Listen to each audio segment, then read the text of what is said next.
Assalamu alaikum, welcome to my channel.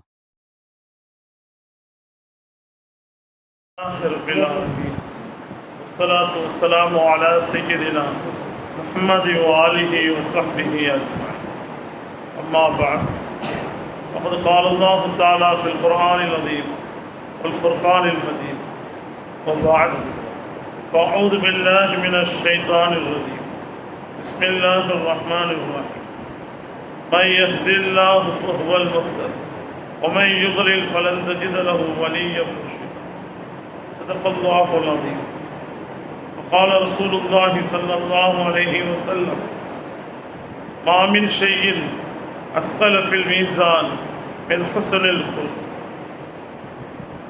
அளவற்ற அருளாளரும் நிகழற்ற அன்புடனுமாகிய வல்ல அல்லாஹ்வின் திருநாமத்தை கொண்டு ஆரம்பம் செய்கின்றேன். சாந்தியும் சமாதானமும் அவருடைய தூதரின் பெருமானார் ஹஸரத் ரசூலே கரீம் ஸல்லல்லாஹு அலைஹி வஸல்லம் அவர்கள் மீதும் அன்னாரின் அடிச்சுவற்றை அப்படியே பின்பற்றிய சத்திய சஹாபாக்கள், தாபிஈன்கள், தபா தாபிஈன்கள், மேலும் நல்லோர்கள், நாதாக்கள், சுஹதாக்கள், சாலிஹீன்கள் மீதும், அதிலும் குறிப்பாக காசாவில் இருக்கக்கூடிய முஸ்லிமான மூமினான அந்த மனிதர்கள் மீதும், மேலும் இந்த சில்சிலா நக்ஷபந்தியா வைசியாவுடைய அந்த ப்ரோக்ராமை யாரெல்லாம் யூடியூப் மூலமாக, ஃபேஸ்புக்கின் மூலமாக கேட்டுக்கொண்டிருக்கின்றார்களோ அவர்கள் மீதும், உலகத்தில் உள்ள முஸ்லிமான ஆண்கள், பெண்கள் அனைவர்கள் மீதும், குறிப்பாக இந்த மஜ்லிஸில் அமர்ந்திருக்கக்கூடிய நம் அனைவர்கள் மீதும் அல்லாஹுடைய சாந்தியும் சமாதானம் என்றென்றும் நிலவட்டுமாக. अस्सलामु अलैकुम वरहमतुल्लाहि वबरकातुहू. तमाम तारीफ अल्लाह के लिए सलावत और सारे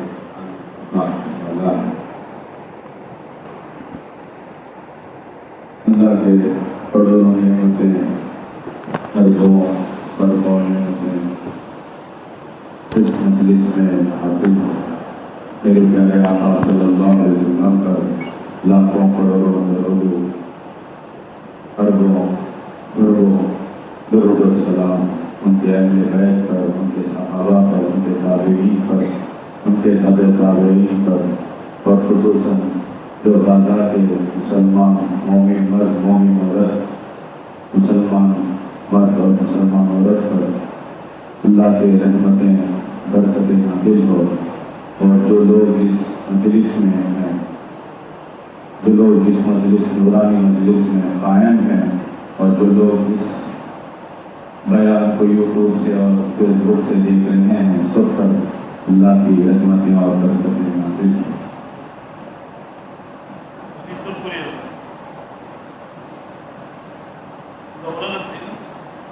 லட்சக்கணக்கான கோடிக்கணக்கான ஃபன் கலைகள்,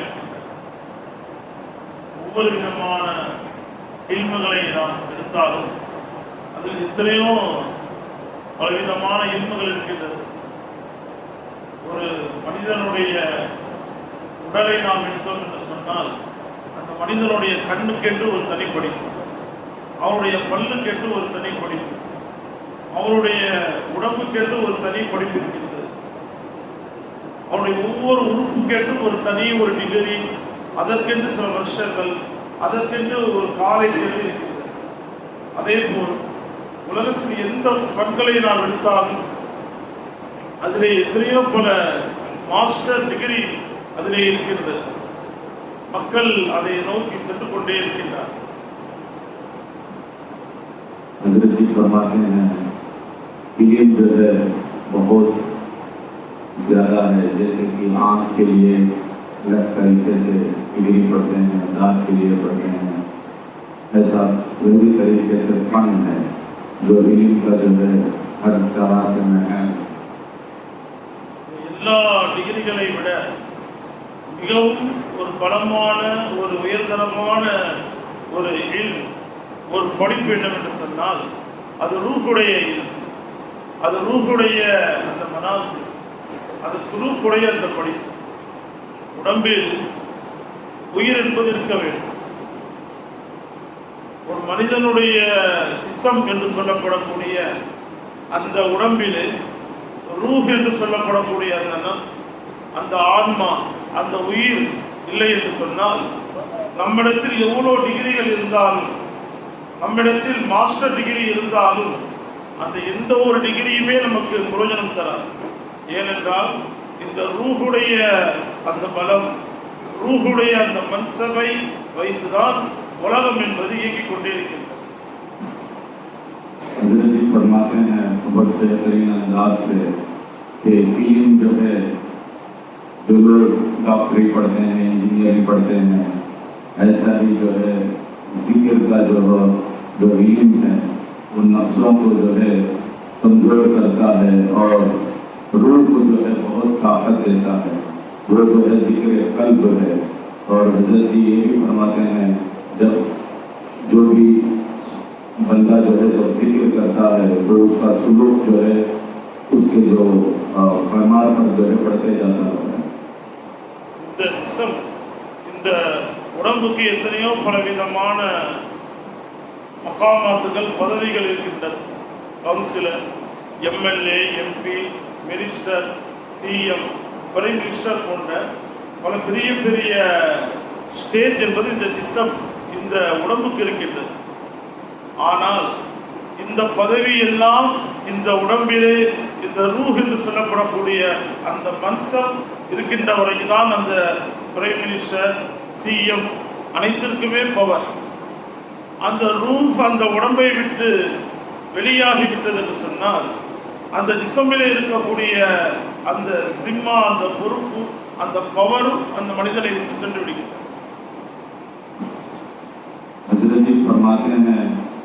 जैसे कि दुनिया के एतबार से councillor, MLA, MP, chief minister, prime minister, ऐसे ही ये चीज़ें पूरे जो है जिस्म के साथ हैं। जैसे ही जिस्म के साथ रूह का जो परवार होता है, जो सालिह उस चीज़ को मेहनत कर कर उसको ताकतवर करता है, तो उसका जो रूह जो है हर एक स्टेज में जो है बदलते रहता जाता है। அதனால்தான் இந்த உலகம் ஆரம்பமானதிலிருந்து சுமார் 1,24,000 நபிமார்கள் இந்த உலகத்தில் வந்தார்கள். அதே போல் கடைசியாக வந்தவர்கள் நாயகம் ரசூலை கரீம் ஸல்லல்லாஹு அலைஹி வஸல்லம், அவருடைய தோழர்கள், அவர்களும் அதே எண்ணிக்கையில் இருந்தார்கள். ஆனால் இவர்களுடைய அந்த ரூஹ் பலமாக இருந்ததினால் அல்லாஹ் தஆலா அந்த ரூஹுக்கு நுபுவத் என்ற ஒரு மிகப்பெரிய ஒரு மகாமை அல்லாஹ் இருக்கக்கூடிய மகாமாத்துகளிலே ஆக அலா தர்ஜா, அலா மகாமத் என்பது நுபுவத். அந்த நுபுவத்திலேயே மிகவும் ஒரு பலமான ஒரு மகாமாத் என்பது மகாமே மஹ்மூத். அந்த மகாமே மஹ்மூத் என்ற அந்த மகாம் ரசூல் ஸல்லல்லாஹு அலைஹி வஸல்லம் அவர்களுக்காக வேண்டிய அது குஸூசியத்தான ஒரு மிகப்பெரிய ஒரு மக்காம். அதற்கடுத்து வேதங்கள் கொடுக்கப்பட்ட நபிமார்கள், ஹஜ்ரத் மூசா அலைஹிஸ்ஸலாம், ஹஜ்ரத் ஈசா அலைஹிஸ்ஸலாம் போன்ற வேதம் கொடுக்கப்பட்ட நபிமார்களுடைய மக்காம். அதற்கடுத்து 313 நபிமார்கள், சுஹுஃபுகள், ஏடுகள் கொடுக்கப்பட்ட நபிமார்கள். அதற்கு அடுத்ததாக இருக்கக்கூடிய நபிமார்கள் என்று அந்த நபிமார்களுடைய அந்த ரூஹிலே பலவிதமான மகாமாத்துகள் என்பது அதிலே பிரிகின்றது. அதே போல் சஹாபாக்களை நாம் எடுத்தோம் என்றால் அவர்களுடைய அந்த ரூஹுக்கும் அந்த மகாமாத் என்பது பிரிகின்றது. அதிலே ஆக ஆலா தர்ஜாவான மகாமத் சித்தீக், அதில் அபூபக்கர் சித்தீக் ரலியல்லாஹு தஆலா முழு உலகத்துடைய மனிதர்களுடைய ஈமானை ஒரு தட்டிலும், அதில் அபூபக்கர் சித்தீக் ரலியல்லாஹு தஆலாவுடைய ஈமானை ஒரு தட்டிலும் வைத்தால் அவருடைய ஈமான் என்பது அந்த அளவு ஒரு பலமானது. அதற்கடுத்து ஃபலஃபாயே ராஷிதீன்களுடைய அந்த ரூஹுடைய மகாமா, அதுக்கடுத்து அஷத்துல் முபஷரா என்று சொல்லப்படக்கூடிய 10 சஹாபாக்கள், அவர்களுடைய அந்த ரூஹுடைய மகாமா. அதற்கடுத்து பத்ரியின், உலகத்திலேயே சொர்க்கத்துக்கு தகுதியான பத்ரீன்களுடைய அந்த ரூஹுடைய மகாமா. அதற்கடுத்து வஹதியின் என்று அந்த சஹாபாக்களுடைய அந்த ரூஹிலே அந்த மக்காமாத் என்பது ஒவ்வொரு ஸ்டேஜில் இருந்து கொண்டிருக்கிறது. बेहतरीन अंदाज से रूह के बारे में जो है तफसील से बताए हैं, जैसे कि रूह की जो ताकत है वो जिक्र कल्ब से है, जो सबसे बेहतरीन जो रूह का पैमान था वो मेरे प्यारे आका मोहम्मद सल्लल्लाहु अलैहि वसल्लम, जिनका मुकाम जो है महमूद का था, जिसको अल्लाह ताला ने अर्श किया था। तो उसके बाद जो है मूसा अलैहिस्सलाम का था, उसके बाद ईसा अलैहिस्सलाम का था। ऐसे ही कई साहबी रसूल के थे जो हज़रत जी ने फरमाया कि उनके मुकाम जो है इस जिक्र कल्ब से जो है उसका ताकत और उसकी जो है रूह का जो महबूब का जो रूह का जो मेहरबान होता है, उसमें जो है हज़रत जी ने ये भी फरमाया कि ताबेईन तबे ताबेईन और जितने भी सहाबा जो है उनका जो है रूह का जो ताकत थी, जबकि उस वक़्त कम सहाबा लोग थे, लेकिन उनकी जो रूह की ताकत थी वो रूह की ताकत से जो है इस्लाम जो है हर कोने कोने में जो है फैला है। இந்த ரூஹுடைய அந்த மகாமா, அந்த ரூஹுடைய அந்த பலம் அதிகமாகக்கூடிய அந்த ஃபன், அந்த இல்மு தான் தரிகா என்று சொல்லப்படும். இந்த தரிகாவிலே சிஷ்டியா, காதரியா, நக்ஷபந்தியா, சுஹர்வந்தியா என்ற பலவிதமான இந்த தரிகாக்கள் இந்த உலகத்தில் ரசூல் ஸல்லல்லாஹு அலைஹி வஸல்லம் சமான் கே பாத், ரசூலுடைய அந்த சமானுக்கு பின்பு ஏற்படுத்தப்பட்ட இந்த தரிகாக்கள், இவர்களுடைய இந்த தரிகாவுடைய அசல் மக்சத் ரூஹை பலப்படுத்துவது, ரூஹை ஹுசூருடைய தர்பாரிலே உட்கார வைப்பதுதான் இந்த தரிகாவுடைய மிகப்பெரிய ஒரு பலம். அல்ஹம்துலில்லாஹ். அந்த அடிப்படையிலே இந்த ஒவ்வொரு தரிகாக்கள் இருந்தால் இந்த ஒவ்வொரு தரிகாக்களும் ஹுசூருடைய தர்பாரிலே हुजूर का सामने हमारा रूह, हुजूर के सामने हमारा रूह करने का तरीका ये वैसिया बहुत बड़ा तरीका। इस तरीका का असल सिलसिला नक्शबंदिया, वैसिया और कादरिया, चिश्तिया, शुहरदिया में वैसिया का निस्बत नहीं है। ये मस्जिद नबवी का ताल्लुक बहुत मुश्किल है। कब वैसी का सनद कादरिया का साथ आने के वक्त में मस्जिद नबवी का अंदर रूह का ताकत बढ़ जाए। எனவே அந்த ஒய்சியா இல்லை என்று சொன்னால் அந்த சிஷ்டியாவாக இருந்தாலும் சரி, காதரியாவாக இருந்தாலும் சரி, அது எந்த தரிகாவாக இருந்தாலும் அதிலே ஒரு பலம் இருக்காது. எனவே தான் ஒவ்வொரு தரிகாவுடைய ஷேக்மார்கள் அட ஒய்சி, நான் ஒய்சி என்று அவர்கள் சொன்னார்கள். அதன் காரணமாகத்தான் இந்த சில்சிலாவுடைய பாணி ஹஸரத் ஜி ஹஸரத் அல்லாயான் கான் ரஹ்மத்துல்லாஹி அலைஹி அவர்கள் இந்த ஒய்சியாவை மிக முக்கியமான தரிகாவாக அதை ஆக்கி, இந்த ஒய்சியாவை அவர்கள் அசலாக ஆக்கி, இதன் மூலமாக சாத்திகளுடைய ரூஹை ஹுசூருடைய தர்பாரிலே கொண்டு வரக்கூடிய அந்த ஒரு மிகப்பெரிய ஒரு முஜாஹதா அவர்கள் செய்தார்கள். அந்த ஒரு முஜாஹதாவுடைய ஒரு மிகப்பெரிய ஒரு முயற்சி தான் அல்ஹம்துலில்லாஹ் இப்படிப்பட்ட ஒரு மஜ்லிஸிலே நாம் அனைவரும் உட்கார்ந்து கொண்டிருக்கிறோம். हज़रत जी फरमाते हैं कि जो तरीक़ात है जो जिक्र का, जैसे कि खादिया, सरवरिया, चिश्तिया, ये सिलसिले में जो जिक्र करते हैं ये जो है पूरा जिस्मी का मामला रहता है। रूह के मामलात में जो है सिर्फ नक्शबंदी वैसिया में ही इस रूह की ताकत रहती है। ये वो ताकत रहती है जो नबी सल्लल्लाहु अलैहि वसल्लम के दरबार में हाजिरी होने की ये एक ही रास्ता है। यही रास्ते से ही میرے پیارے آقا صلی اللہ علیہ وسلم کے دربار میں حاضر ہو سکتے ہیں وہ اس لیے ہو سکتے ہیں کہ آپ کی روح کی جو طاقت ہے وہ اسی سلسلے سے ہی مل سکتی ہے.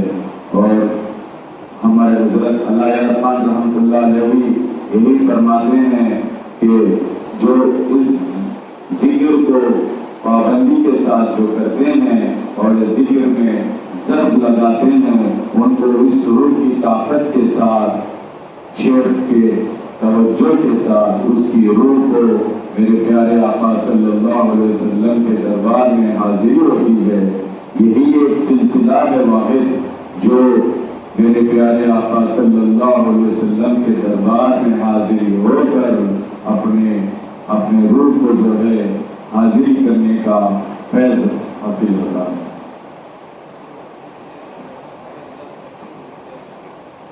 ہر ایک جو بھی اپنا طریقہ ہے جیسے کہ قادریہ، چشتیہ، سروردیہ، جو بھی سلسلہ ہے، اگر اس کے ساتھ یہ ذکر کا نقش بندی اور ویسیہ کا سلسلہ کا جو ساتھ نہیں رہے گا تو ان کی روح جو ہے نبی صلی اللہ علیہ وسلم کے دربار میں حاضر ہونے کا شرف نہیں حاصل کر پائیں گے.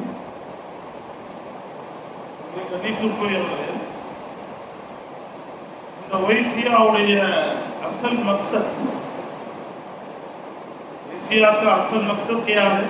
ہمارا روح حضور کا دربار میں ابدیت کا حالت میں کٹنا ضروری ہے.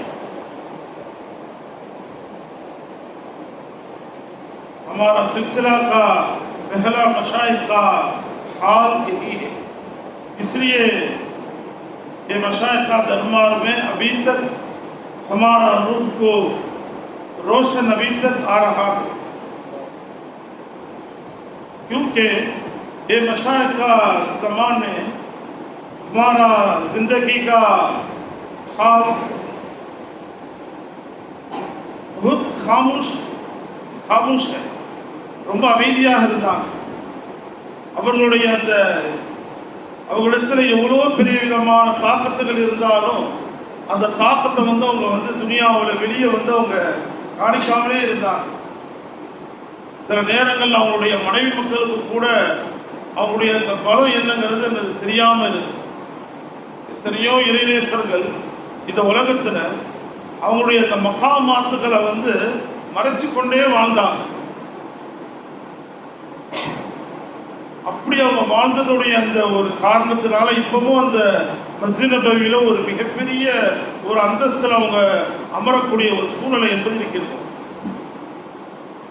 حضرت جی فرماتے ہیں کہ جو لوگ ذکر کر کر اس روح کو طاقتور کرتے ہیں وہ لوگ کامیاب ہیں.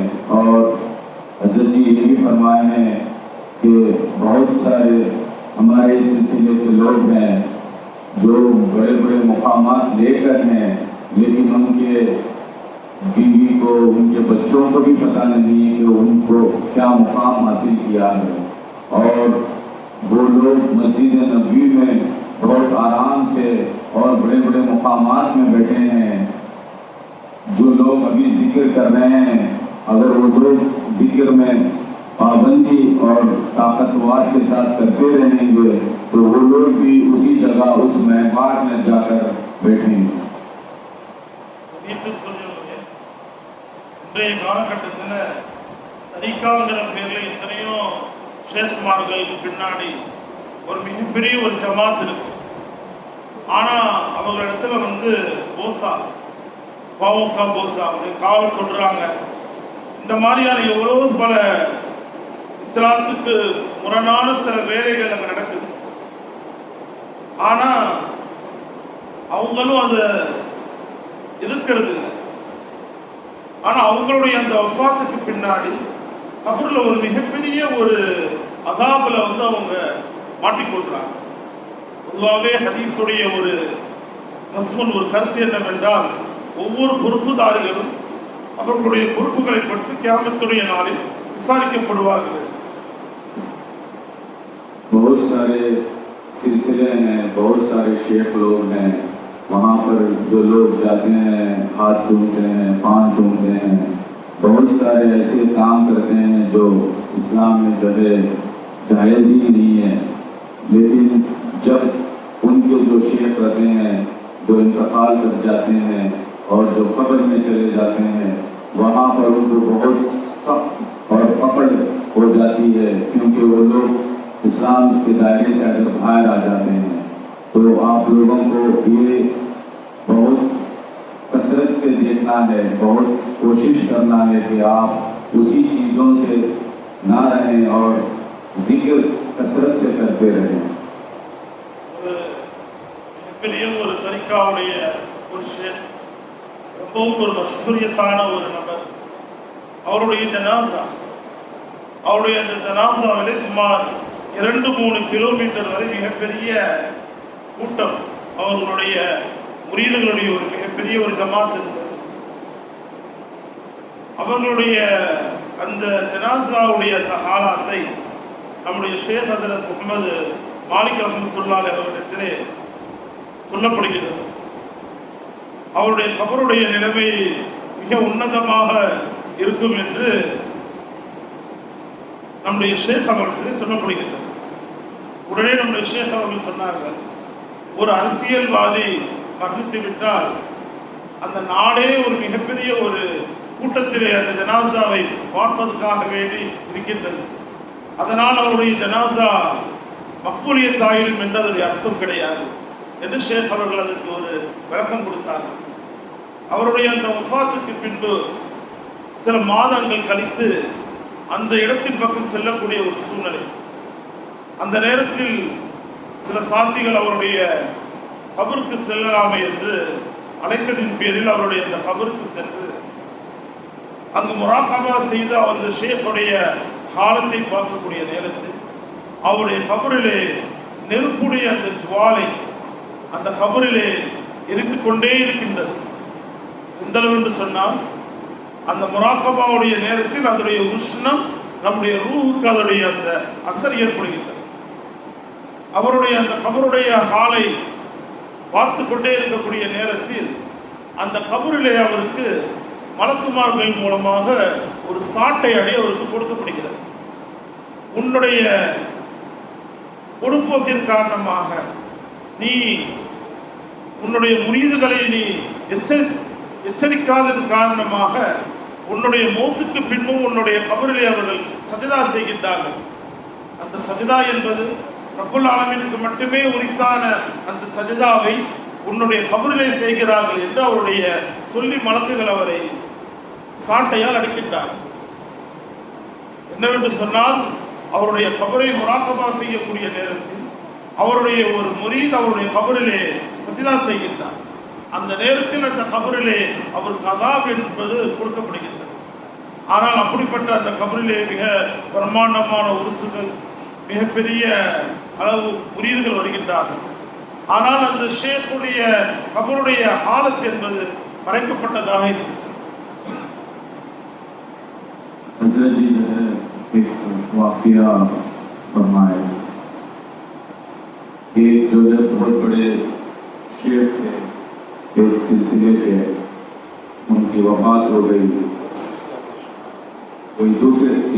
कोई और सिलसिले के शेख थे, तो उनकी वफ़ात हो गई। तो उनके जनाजे में उनके बहुत सारे मुरीद लोग आए थे और बहुत 2 किलोमीटर तक उनकी जो है जनाजा लेकर जाते थे। उतने लोग आए थे और जब जनाजा दफन हो गया, सब हो गया, तो उसके बाद हमारे हज़रत मोहम्मद मालिक साहब के पास आकर उनके 2-3 साथी लोग आकर हमारे साथी लोग के साथ मिलकर हज़रत शेख के पास पूछे कि हज़रत शेख, हमारे उस्ताद का जो है क्या हाल है, आप थोड़ा मुराक़बा कर बताइए।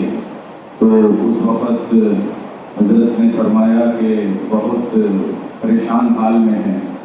उसके बाद थोड़े दिन के बाद वहाँ से गुज़र हुआ, तो साथी लोग उनके साथ बिठाकर मुराक़बा करो बोलकर थोड़ा सा खुश करे, प्रेशर करे। तो फिर जब मुराक़बा करने के लिए बैठकर जब मुराक़बा देखे तो उनका हाल ख़बर में बहुत ज़्यादा जो है तकलीफ़मंद था। ایسا تھا کہ ہر طرف سے آگ برس رہا تھا اور ان کو ایک کوڑے سے مار رہے تھے. وہ اس لیے مار رہے تھے کہ آپ کا مرید جو ہے آپ کے قبر پر سجدہ کر رہا ہے، یہ جو ہے شرک ہے اور سجدہ جو ہے صرف اللہ کے سامنے کرنا ہے، یہ بول کر جو ہے اس شیخ کو جو ہے مار رہے تھے. تو یہ اس کا جو ہے مقصد یہ ہے کہ حضرت جی نے یہ فرما رہے ہیں کہ جو چیز شرک ہے اس چیز سے دور رہنا ہے. اور جو لوگ بڑے بڑے پبلک مطلب بہت سارے لوگ اس جماعت میں رہتے ہیں لیکن ان کے شیخ کا حال یہ حال ہے، تو جو لوگ ہمارے سلسلے میں ہیں ان کو یہ نصیحت ہے کہ اپنے قلبوں کو جو ہے پاک صاف کیجیے اور ذکر کو جو ہے کثرت سے کرتے جائیے.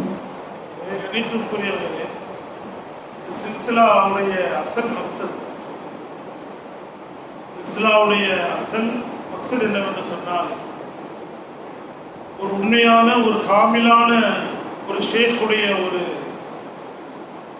அந்தஸ்து என்னவென்று சொன்னால், தன்னுடைய முரீதை ஹுசூருடைய தர்பாரிலே அவருடைய ரூஹை ஹாசிராகி ஹுசூருடைய அந்த புனிதமான ஹாசேஹா அவருடைய புனிதமான அந்த கையுடன் நம்முடைய கையை ரூஹானி பைய செய்ய வைப்பது ஒரு காமிலான ஒரு ஷேக்குடைய அசல் ஹைசியத். கணித்துக்குரியவரே, எத்தனையோ இறைநேசர்கள் தங்களுடைய மகாமாத்துக்களை அவர்கள் மறைத்து வாழ்ந்து அவர்கள் சென்று விட்டார்கள். அவருடைய அந்த கபரை முராக்கபா செய்து பார்த்தோம் என்று சொன்னால், அவருடைய கபருக்கும் மஸ்ஜித் நபவிக்கும் மத்தியிலும் ஒரு தனி ஒரு தொடர்பு இருக்கின்றது. அவர்கள் அதிகமாக மஸ்ஜித் நபியுடைய அந்த சஃபிலே அவர்கள் இருக்கக்கூடிய ஒரு சூழ்நிலை இருக்கின்றது. கணித்துக்குரியவர்களே, நம்முடைய மகாமாத்துடைய அந்த பலம் என்பது நம்முடைய சில்சிலாவுடைய சாத்திகளுக்கு அதிகமான நபர்களுக்கு அது தெரியவில்லை. ஏதோ திக்ர் செய்கின்றார்கள், ஏதோ முராக்கபா செய்கின்றார்கள். அந்த முராக்கபாவுடைய அந்த பலம் என்ன, அந்த ரூஹுடைய அந்த பலம் என்ன என்பது அதிகமான சாத்திகளுக்கு தெரியவில்லை. حضرت جی یہ فرماتے ہیں کہ ہمارے ساتھی لوگ جو ذکر کرتے ہیں، جو مراقبہ کرتے ہیں، بہت سارے ساتھی لوگ کو یہ بھی پتہ نہیں ہے کہ اس مراقبات میں کیا طاقت ہے، کیا قوت ہے، اس سے اپنے دنیا اور آخرت کے چیزوں کو سنوار سکتے ہیں. یہ ایک ہی واحد سلسلہ ہے جو ایسے شیخ ہیں جو اپنے روحوں کو میرے پیارے آقا صلی اللہ علیہ وسلم کے سامنے حاضری کر اور ان کے ہاتھ پر بیعت کر سکتے ہیں. یہ ایک واحد ایسا سلسلہ ہے جو اپنے روح کو طاقت کے ساتھ، قوت کے ساتھ، اپنے جسم میں ہر ایک بیماری کے ساتھ نکال کر پھینک سکتا ہے. لیکن بہت سارے ساتھی یہ جو مطلب پتہ ہی نہیں ہے کہ اس ذکر میں کیا طاقت ہے، اس ذکر کے ساتھ کیا کیا کر سکتے ہیں. قوت نور جو ہے جو کہتے ہیں اس کو کیا کر سکتے ہیں، اور اس مراقبات کے ساتھ ہم کیا کیا کر سکتے ہیں. اور حضرت جی یہ فرماتے ہیں کہ اس چیزوں کا علم حاصل کیجیے. جو بھی سینئر ساتھی رہتے ہیں ان کے ساتھ بیٹھیے اور اس چیز کو سمجھیے اور اپنے زندگی میں عمل کیجیے. عمل کرنے سے ہی حاصل ہو سکتا ہے. நம்முடைய அமல் ரப்பல் ஆலமீனுடைய தர்பாரிலே அது எவ்வாறு கபூல் ஆகிறது என்பதுதான் நம்முடைய அசல் மக்சத், இந்த சில்சிலாவுடைய நோக்கம். இமாம் மாவர்தி ரஹ்மத்துல்லாஹி அலைஹி மிகப்பெரிய ஒரு இமாம், ரூஹிலே ஒரு பலமுள்ள ஒரு இமாம். உலமாக்களுக்கு அவருடைய அந்த ஹிஸ்டரி, அவருடைய வாழ்க்கை என்பது தெரியும். இமாம் மாவர்தி ரஹ்மத்துல்லாஹி அவர்கள் எத்தனையோ பல ஃபன்களில் பல கிதாபுகளை அவர்கள் எழுதியுள்ளார்கள். ஆனால் அவர்கள் எந்த கிதாப்களையும் அவர் மக்களுக்கு மத்தியிலே அதை வெளிப்படுத்தவில்லை, மக்கள் மத்தியிலே அதை கொண்டு சேர்க்கவில்லை. இந்த எல்லா கிதாபுகளையும் அவர் எழுதி தனியாக ஒரு அறையை அவர் பாதுகாத்து வைத்திருந்தார். தன்னுடைய மௌத்துடைய நேரம் நாம் மரணித்து விடுவோம் என்பது அவருக்கு தெரிந்து விடுகின்றது. அந்த நேரத்தில் தனக்கு மிக நெருக்கமான தன்னுடைய பேச்சை கேட்கக்கூடிய ஒரு முக்கியமான ஒரு நபரை அழைக்கின்றார். இமாம் மாவர்தி ரஹ்மத்துல்லாஹி அழைத்து அவர்களிடத்திலே சொல்கின்றார், நான் எத்தனையோ பல ஃபன்களிலே நான் பல கிதாபுகளை எழுதியுள்ளேன், ஆனால் அல்லாஹ்விடத்தில் அது கபூல் ஆகிறதா இல்லையா என்பது எனக்கு தெரியாது. இதன் மூலமாக எனக்கு பெருமை வந்துவிடக்கூடாது, இதன் மூலமாக என்னுடைய கபூர் பாதிக்கப்படக்கூடாது என்பதற்காக வேண்டி அந்த கிதாபை நான் மக்களுக்கு மத்தியிலே கொண்டு போய் நான் சேர்க்கவில்லை. இந்த நேரத்தில் அந்த கிதாபுகளை நான் ஒரு அறையிலே அதை நான் பாதுகாத்து வைத்துள்ளேன். என்னுடைய மௌத்துக்கு பின்பு அந்த கிதாபுகள் வீணாகி போய்விடக்கூடாது என்பதற்காக வேண்டி அதை நான் பாதுகாத்து வைத்துள்ளேன். நான் எப்பொழுது மரணித்து விட்டேன், ஜனாசாவாகிவிட்டேன் என்ற செய்தி உங்களுக்கு தெரிகிறதோ, நீங்கள் என்னுடைய ஜனாசாவின் பக்கம் பாருங்கள், வந்து என்னுடைய கையிலே உங்களுடைய கையை வையுங்கள், என்னுடைய கையிலே உங்களுடைய கையை வையுங்கள். என்னுடைய கையுடைய அந்த விரல்கள் சுருங்கிவிட்டது என்று சொன்னால், அவ்வாறு கையை வைத்தவுடன் என்னுடைய கை அப்படியே மடங்கிவிட்டது என்று சொன்னால், அல்லாஹ்விடத்தில் இந்த கிதாபுகள் ஏற்றுக்கொள்ளப்படவில்லை என்று அர்த்தம். எனவே நீங்கள் அதை எரித்து விடுங்கள். ஆனால் என்னுடைய கை மடங்காமல் அப்படியே விரித்த நிலைமையில் இருந்தது என்று சொன்னால், அல்லாஹ்விடத்தில் அது கபூலாகிவிட்டது என்று அர்த்தம். பின்பு என்னை அடக்கிய பின்பு அந்த கிதாபுகளை மக்களுக்கு மத்தியிலே அதனுடைய பிரதிகளை கொண்டு போய் சேர்த்துக் கொள்ளுங்கள் என்று இமாம் மாவர்தி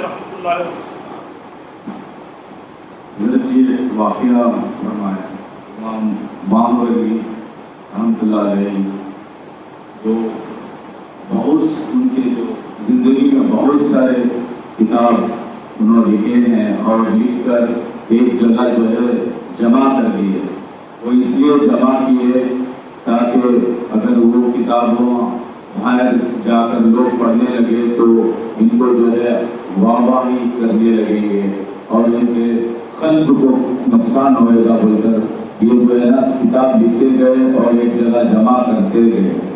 तो एक वक्त के बाद इनको ये मालूम हुआ कि इनकी मौत आने वाली है, मतलब इनकी रूह जाने वाली है। तो इन्होंने थोड़े अपने खास लोगों को बुलाया और कहा कि मैं अपनी पूरी जिंदगी में ये किताबा लिखकर यहाँ पर जमा करके रखा हूँ, मेरे मरने के बाद जब आपको पता चल जाएगा कि मेरी मौत हो गई तो आप आना मेरे जनाजे पर और मेरे हाथ को जो है आपके हाथ से ऐसा लगाना, हाथ से हाथ रखना चाहिए।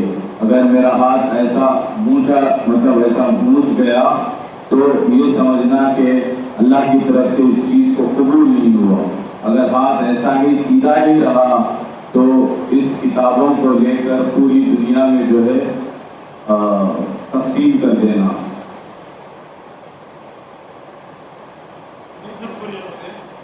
எத்தனையோ இறைநேசர்கள் அவருடைய சிந்தகி அவருடைய அந்த வாழ்க்கையிலே தங்களை மறைத்து வாழ்ந்தவர்கள் சலாமத்தாக கபரிலே அவர்கள் இருக்கின்றார்கள். ஆனால் நாம் நமக்கு இருக்கக்கூடிய அந்த மக்காமாத்துகளை வெளியே பிரகடப்படுத்துகிறோம். நாம் பெரிய பெரிய மக்காமாத்திலே இருக்கிறோம் என்று நாம் சொல்கின்றோம். நம்மை மக்கள்கள் புகழக்கூடிய நேரத்தில் நம்மை அறியாமலேயே நம்முடைய மக்காமாத்துகள் நம்மை விட்டு செல்வாகி விடுகின்றன. இது அதிகமான சாத்திகளுக்கு தெரிவதில்லை. கணித்துக்குரியவர்களே, இந்த வைசியாவுடைய இன்னொரு பேர் வைசியா का दूसरा नाम मस्जिद नबी का निगाह करना. அந்த மஸ்ஜித் நபியுடைய அந்த நிகாஹ், அந்த பார்வை என்பது நம் மீது வந்து கொண்டே இருக்கும். நம்மிடத்தில் ஏதேனும் பெருமைகள் இருந்தது என்று சொன்னால், நான் ஒரு பெரிய மகாமாத்திலே இருக்கிறேன், நான் ஒரு பெரிய ஒரு படித்தரத்திலே இருக்கிறேன் என்ற ஒரு எண்ணம் வந்தாலும் நம்முடைய எல்லா விதமான மகாமாத்துகளும் நம்மை விட்டு சென்று விடும். எனவே கணித்தூர்க்குரியவர்கள், இந்த ஒய்சியாவுடைய அசல் மக்சத், असल नौकम நம்முடைய रूह हुजूर का दरबार में हासिल करना बहुत ज़रूरी है। हमारा ज़िंदगी में हमारा पूरा ख्याल अल्लाह रसूल का मोहब्बत, बस दूसरा मखलूक का मोहब्बत हमारा कल्ब में आने के वक्त में हमारा रोशन, हमारा मकामत पूरा सल्ब हो जाए। इसलिए ये सिलसिला में अदब बहुत ज़रूरी है। सिलसिला के साथ साथियों को मोहब्बत बहुत ज़रूरी है। हुजूर का ज़मान में सहाबा का बीच में थोड़ा பரவர்த்தக்கூடிய சில விஷயங்கள் இருந்தாலும் அவர்களுடைய அந்த தீனுடைய விஷயத்தில் அவர்களிடத்திலே அந்த ஒற்றுமை இருந்தது, அந்த முகப்பத் என்பது இருந்தது. எனவே கணித்துக்குரியவர்களே, சில்சிலா சாத்திகளுக்கு மத்தியில் முகப்பத் என்பது ஒரு அவசியமாக இருக்கின்றது. அதே போல் நம்முடைய மக்காமாத்துகளை நாம் பேணி பாதுகாப்பது என்பது மிக அவசியமாக இருக்கின்றது. அந்த வகையில் தான் அல்ஹம்துலில்லாஹ் இந்த சாலான ஈஸிமா நம்முடைய ஹைதராபாத்திலே அல்ஹம்துலில்லாஹ் இந்த சல்பள்ளியிலே 5வது வருடத்துடைய ஈஸிமாவாக இது இருக்கின்றது. எனவே இதிலே நாம் எந்தளவு நம்முடைய ரூஹை பலப்படுத்தி நம்முடைய வெளிச்சத்தை வாங்கி மஸ்ஜித் நபியுடைய அந்த தொடர்பை நாம் எந்தளவு நாம் பலப்படுத்த முடியுமோ அந்த அளவு பலப்படுத்துவதற்கு அல்லாஹ் தஆலா நம் அனைவருக்கும் தௌஃபீக் செய்வானாக. ஆமீன். அஹ்தாவானா அல்ஹம்துலில்லாஹ். हज़रत जी बहुत बेहतरीन अंदाज से अपने सिलसिले के मतलब दुखी हुई रग के ऊपर हाथ रखकर सबको यही ताकीद दिए हैं कि जब हम लोग किसी से बात करते हैं या किसी से कुछ कहते हैं तो हम अपने आप में जो है हमारे मुकामात को, हमारे जो है जिक्र करने को, हम सब कुछ जो है ऐसे ही कह देते हैं और ऐसे कहकर अपने आप में नफ्स अम्मारा को जो है बढ़ा देते हैं। तो इस बढ़ाने के वक्त में ऐसा हो जाता है कि अपना जो मुकामात रहता है वो सख्त हो जाता है और हमको पता भी नहीं चलता है कि हम जो है उस चीज़ से, जैसे कि उसको अगर 2-3 लफ्ज़ों में कहें तो हम सीढ़ियों से ऊपर चढ़ते जा रहे हैं और हम ऐसे जगह पर पहुंच जाते हैं हमको भी पता नहीं रहता है कि हमारा पाँव कब फिसला और हम कब ऊपर से नीचे गिरे। तो हज़रत जी यही कह रहे हैं कि अपने जिक्रों को मजबूत कीजिए, गौर व फिक्र कीजिए, अपने क़ल्ब के अंदर झांक कर देखिए कि आपके मुकामात कैसे हैं और आप जो है मेरे प्यारे आका मोहम्मद सल्लल्लाहु अलैहि वसल्लम के दरबार में हाजिरी देते हैं तो आपका ये चाहिए कि आपका जिक्र कैसा है, आपके जिक्र में जो है कितनी सुलूक है, कितनी मोहब्बत है। और इसी से और एक चीज़ भी कह रहे हैं कि जब आप अपने साथियों से मिलते हैं कि आप जब भी मतलब बातचीत करते हैं तो उसमें मोहब्बत रहना चाहिए, उसमें गुरूर पना नहीं रहना चाहिए। इस चीज़ को जो है बड़ा गौर और फिक्र के साथ देखिए कि अपने कल्बों को झांक कर देखिए कि आपकी रूह कितनी ताकत है और उसमें कैसा महार है। और हज़रत जी ये भी फरमाएं कि ये जलपल्ली हैदराबाद में 5वां साल का इज्तिमा है, हम इसलिए यहाँ पर कायम और दायम आकर अपना वक्त को इस चीज़ पर लगाए हैं। तो इसलिए लगाए हैं कि अपने कल्बों को जो है पाक साफ करने के लिए। अस्सलाम वालेकुम व रहमतुल्लाह। Thanks for watching. Like, share and subscribe.